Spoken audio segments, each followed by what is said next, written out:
Salut tout le monde, aujourd'hui je reviens avec une vidéo que vous avez été pas mal à me demander suite à ma foire aux questions spéciale Snapchat. D'ailleurs si vous n'avez pas vu cette vidéo je vous invite à aller la voir, je vous la mettrai quelque part. Et à venir me retrouver sur mes comptes Snapchat et Instagram, c'est SoGirly, comme le nom de la chaîne. Si vous n'êtes pas encore abonné à la chaîne d'ailleurs, n'hésitez pas à le faire tout de suite pour ne rien rater. La vidéo foire aux questions, vous avez été très intrigués par le fait que je vous disais que j'avais 20 ans et que j'étais en M1, enfin que je venais d'avoir mon M1. Vous compreniez pas trop comment, pourquoi, enfin... Du coup, aujourd'hui je vais tout vous expliquer. Si vous avez des questions suite à cette vidéo, vous pourrez évidemment me les poser en dessous par commentaire ou venir me parler directement sur Instagram ou Snapchat, c'est vrai que c'est plus simple pour discuter, donc voilà, donc je commence sans plus tarder. Alors déjà, j'allais dire j'ai commencé un peu comme tout le monde, mais en fait, non, un petit détail près, c'est juste que j'ai commencé l'école avec 1 an d'avance, donc c'est-à-dire qu'en général tu rentres en maternelle, t'as... Je sais pas, t'as 3 ans et demi, bah moi j'avais 2 ans et demi quoi. Juste parce que mes parents estimaient que j'étais prête et que du coup c'était intéressant pour moi d'aller directement à l'école au lieu de me faire chier chez moi. Donc ça a été assez compliqué parce que les écoles publiques ne prennent pas d'enfants de moins de 3 ans. Du coup ils ont dû s'adresser à une école privée qui a accepté mon dossier. Et du coup voilà, c'est là que l'aventure a commencé, donc je suis partie avec 1 an d'avance. Et donc j'ai fait une scolarité normale hein, jusqu'au CE2, où au CE2, enfin à la rentrée du CE2 tout se passait très bien, et au bout d'1 mois ma maîtresse... C'est mignon, ma maîtresse.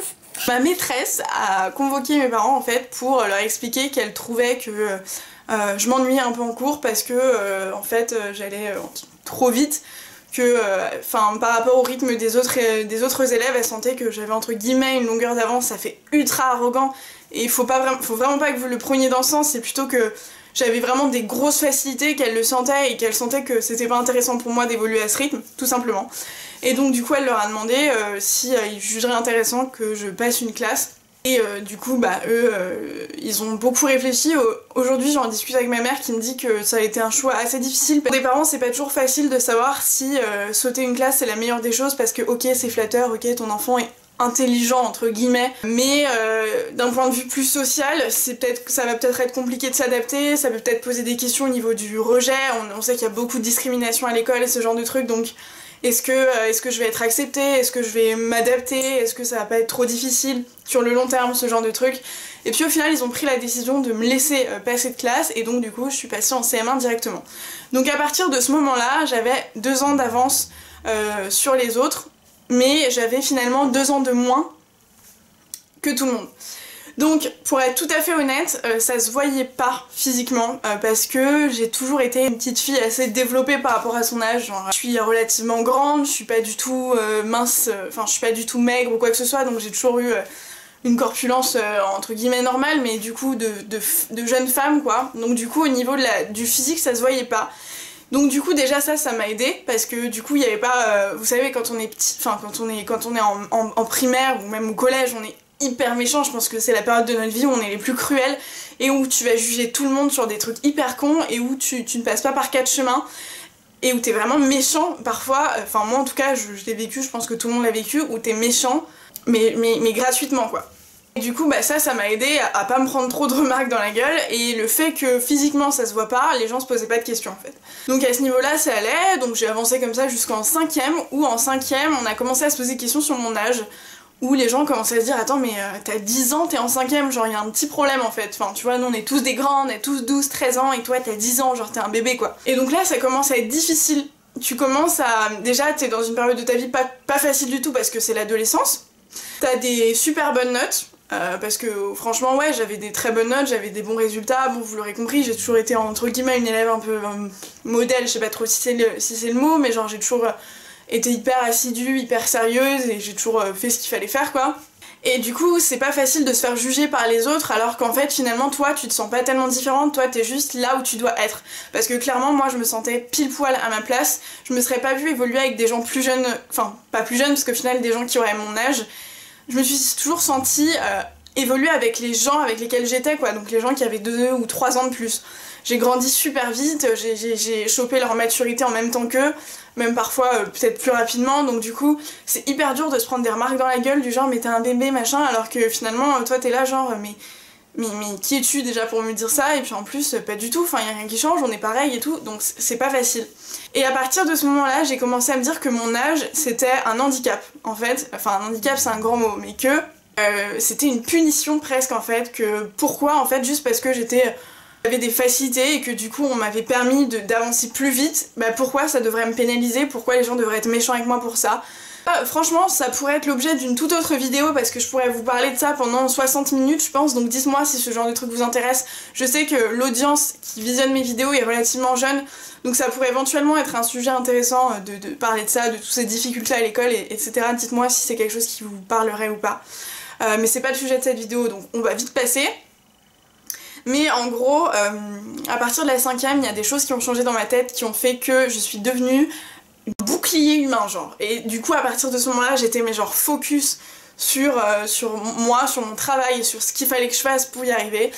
Et ok, 4ème, 3ème, c'était la débandade au niveau des sorties, des potes, des machins, des trucs, c'était ultra cool, c'était voilà. Mais il y a toujours eu cette ligne directrice à l'école qui, tu vois, ça filait droit quoi. C'est-à-dire que peu importe ce que je faisais à l'extérieur, à l'école c'était toujours ultra carré et voilà. Donc arrivé en 3ème, on passe le brevet de ça, donc j'ai fait une 3ème générale. Et ensuite j'ai choisi du coup d'aller en seconde générale. J'avais pas tellement d'idées de ce que je voulais faire, mais on m'a orientée donc vers une seconde générale. Et à la fin de la seconde, vous savez, le moment hyper compliqué là où tu dois faire ton choix, genre S, ES, L ou c'était STG à l'époque, je crois que maintenant c'est STMG. Je savais pas du tout ce que je voulais faire, je savais juste que je détestais les maths. Franchement, j'avais des notes relativement bonnes dans à peu près toutes les matières, mais les maths, alors déjà ça me faisait chier, bah, clairement. Mais je déteste, genre vraiment, tu vois, la haine, maths, voilà. Donc je savais que je voulais pas du tout aller en S, et donc du coup je me suis orientée vers la première économique et sociale, parce que, je sais pas, j'avais l'impression que c'était le truc qui me correspondait le plus, et que c'était le plus... Enfin pour moi, c'est soit t'es S, genre hyper scientifique, et donc tu vas en S, soit t'es hyper littéraire, t'aimes trop tu vois, l'art, ce genre de truc, donc tu vas en L, soit tu sais pas, et tu vas en ES. Donc moi j'étais dans ce cas-là, enfin c'est surtout que j'étais relativement bonne plutôt partout sans aucune préférence, donc je me suis dit que le S c'était le meilleur compromis. J'aimais les langues, j'aimais l'économie, j'aimais le social surtout et ce genre de trucs, donc du coup voilà. Donc ça s'est bien passé, sauf en maths, jusqu'en terminale où j'ai du coup eu mon bac en 2012. C'est compliqué parce que t'as l'impression que l'étape du bac c'est l'étape la plus importante de ta vie, au moment où tu la vis, et une fois que t'as ton bac, tu te rends compte qu'en fait c'était genre juste le début des ennuis quoi, enfin des ennuis. Que c'était juste le début en fait. Moi je sais que j'avais trop la pression, je me disais mais attends, le bac c'est genre tu nais pour passer ton bac presque, c'est l'acheminement de toute ta vie, c'est le but ultime, c'est voilà. Et en fait c'est juste ça qui te permet d'avoir ça en fait. Voilà, pour moi le bac c'est juste un tremplin qui te permet d'aller là où t'as vraiment envie d'aller. Donc effectivement j'ai beaucoup bossé, enfin comme tout le monde, j'ai stressé, machin, les langues c'était compliqué, les oraux ça m'a saoulé, apprendre tout par cœur, faire des fiches, 2 mois avant, machin, c'était hyper chiant.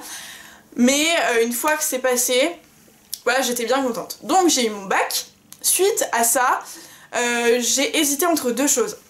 La première c'était aller dans une école de marketing de luxe. Pourquoi? Parce que à l'époque j'étais hyper naïve et hyper hyper axée... je vais pas dire superficielle ou quoi parce que non je l'étais pas, mais hyper naïve, enfin genre j'avais pas tellement d'esprit critique et j'écoutais un peu ce qu'on voulait me faire croire. Et à l'époque genre c'était trop à la mode, marketing de luxe, déjà à partir du moment où t'as le luxe dans le truc, ça te vend du rêve, t'es là, t'es folle, t'en peux plus. Ouais, marketing de luxe. Du coup j'étais inscrite etc. Et en fait j'ai eu les résultats APB, les fameux, où j'avais demandé des DUT. Donc, vous savez après le bac, enfin je sais pas en fait comment me situer dans cette vidéo parce que je sais pas quelle connaissance vous avez, quel degré de connaissance vous avez vis-à-vis des différentes filières, mais en gros après le bac tu peux faire une licence en fac, tu peux faire un BTS, tu peux faire un DUT, tu peux partir en école, ce genre de trucs. Et sur APB du coup moi j'avais mis en priorité des DUT, donc des diplômes universitaires technologiques en 2 ans, techniques de commercialisation. J'avais aucune idée de ce que c'était les gars, vraiment, enfin j'avais vu qu'il y avait juste un peu de tout, un peu de marketing, un peu de négociation, de commerce en général, de langue, etc. Je me suis dit ok ça va être cool. et j'ai eu mon premier ou deuxième choix, je sais plus, bref, j'ai eu ce DUT.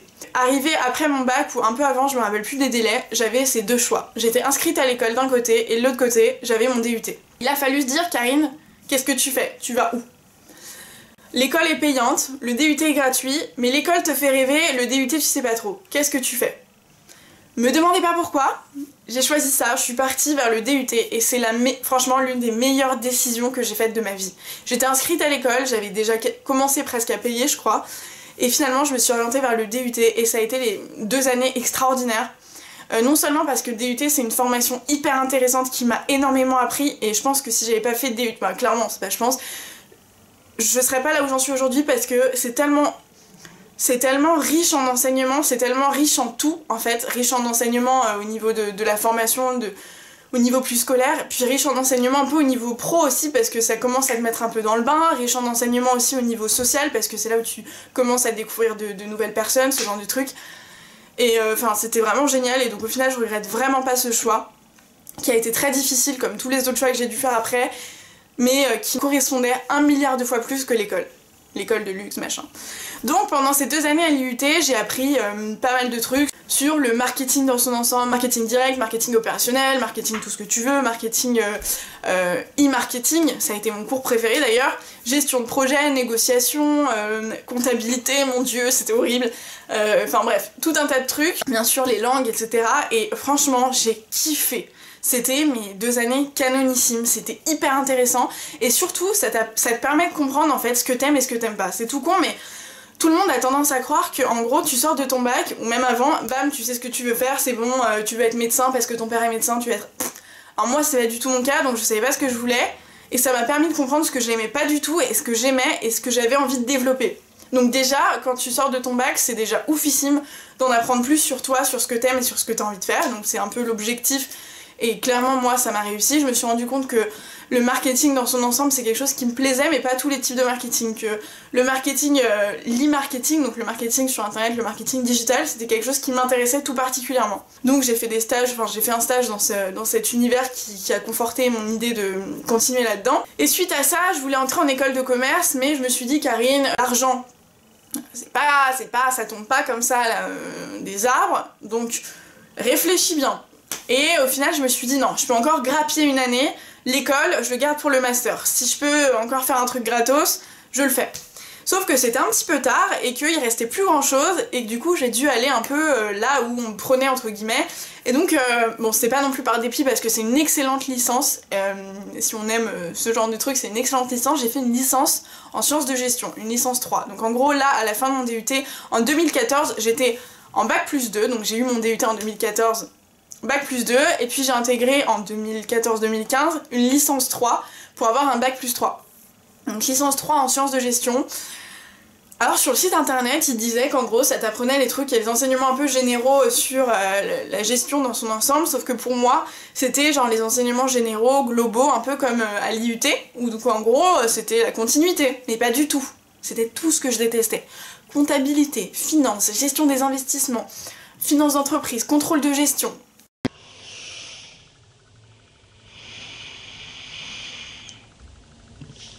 Horrible, horrible, ça a été une année mais horrible parce que je déteste ça, mais au final ça m'a vraiment énormément appris parce que j'étais une brêle dans tous ces trucs et donc forcément ça m'a appris des trucs qui me serviront plus tard, j'en suis absolument certaine dans ma vie professionnelle et qui sont toujours bonnes à prendre.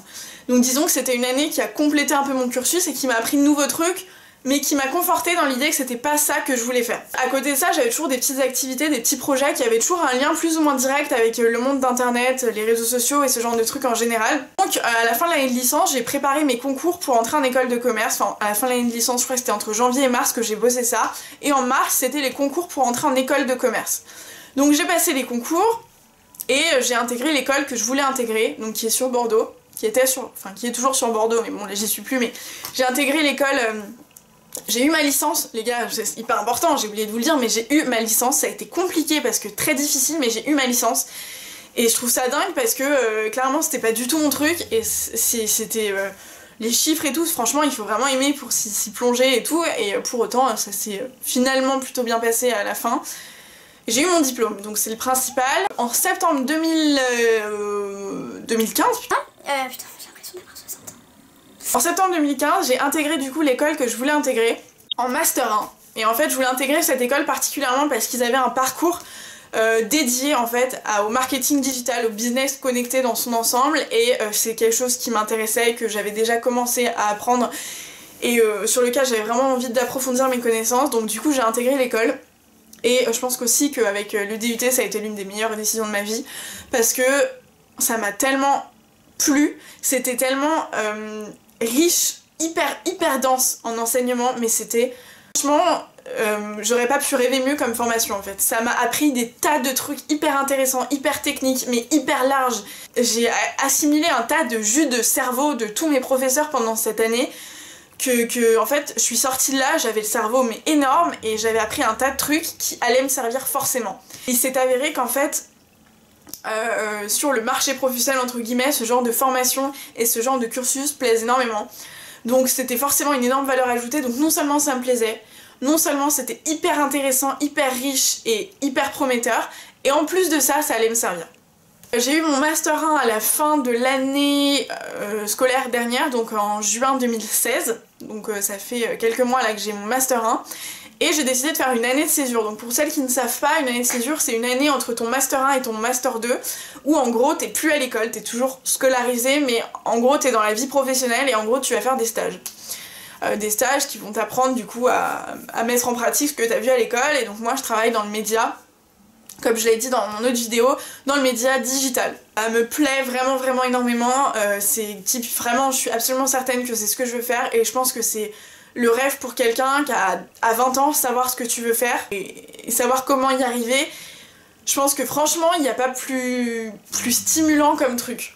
Tout ça pour vous dire que entre temps, je sais pas si vous avez suivi l'histoire de mon âge, mais en gros j'ai mon bac, je venais d'avoir 16 ans, mon DUT je venais d'avoir 18 ans, ma licence je venais du coup d'avoir 19 ans, ouais, et mon Master 1 je venais d'avoir 20 ans. Donc à 20 ans, savoir ce que tu aimes, comprendre ce que tu veux faire, comprendre ce pourquoi t'es faite entre guillemets, c'est magique. Franchement je vous le souhaite à tous, c'est pas facile, c'est vraiment pas facile, et je pense que il n'y a pas d'échec, tu vois. Par exemple moi j'ai fait une licence qui me convenait pas du tout, ma licence 3 c'était horrible, c'était à milieu de ce que j'aimais, et au final tu en sors quand même le positif parce que tu sais que c'est pas ça que tu veux faire, et juste ce truc, juste savoir ça, c'est déjà un énorme truc qui te permet de te resituer sur autre chose. Donc prenez toujours tout de manière hyper positive et dites-vous toujours que de toute manière ça vous apprendra quelque chose. Là donc actuellement on est en janvier 2017 et donc je suis à la moitié de mon année de césure, je suis en stage depuis début juillet, donc en plein dans la vie active entre guillemets jusque fin juin. À partir de cet été je pars en échange, donc ça je vous en ai parlé encore une fois dans l'autre vidéo. Je vais avoir les résultats là dans la semaine, dans quelques jours, donc c'est pour ça suivez-moi sur Snap et Instagram, je vous en parlerai forcément. C'est des destinations à l'autre bout du monde qui vont changer ma vie dans son ensemble je pense, et qui me stressent à mort, et dont je pense que je vous parlerai dans des prochaines vidéos pour les filles qui sont dans mon cas ou les filles qui s'intéressent tout simplement. D'ailleurs dites-le moi aussi si ça vous intéresse. Donc je vais partir en échange pour quelques mois, en échange académique, donc dans une université partenaire dans un autre pays, et puis à la suite de ça je suis censée faire un stage de fin d'études, je serai diplômée. Voilà, donc en juin 2018, donc j'aurai mon Master 2 et je pourrai aller faire ma vie, je sais pas encore où, je sais pas encore, voilà, mais je sais dans quelle branche, dans quel métier, et juste ça, ça me soulage à mort et c'est canonissime. Bah voilà, j'ai rien oublié parce que j'ai rien fait de plus, mais je pense que la vidéo dure 1h30, je suis vraiment désolée, mais j'avais un tas de trucs à vous raconter. Si vous avez envie d'approfondir certains points, n'hésitez pas à me le dire en commentaire pour que je puisse savoir, pour éventuellement refaire une vidéo ou juste vous répondre. Si vous avez envie de me poser des questions et de discuter avec moi sur certains points, pareil, venez me voir sur Instagram ou sur Snapchat, on pourra en discuter. Je sais que c'est pas toujours facile de s'orienter, donc si vous pouvez avoir mon avis, si vous avez des questions, franchement ce sera avec grand plaisir. J'espère que cette vidéo vous a plu, si c'est le cas n'hésitez vraiment pas à mettre un like et à vous abonner à la chaîne si c'est pas déjà fait encore une fois, n'oubliez pas. Et moi je vous retrouve pour une prochaine vidéo, ciao.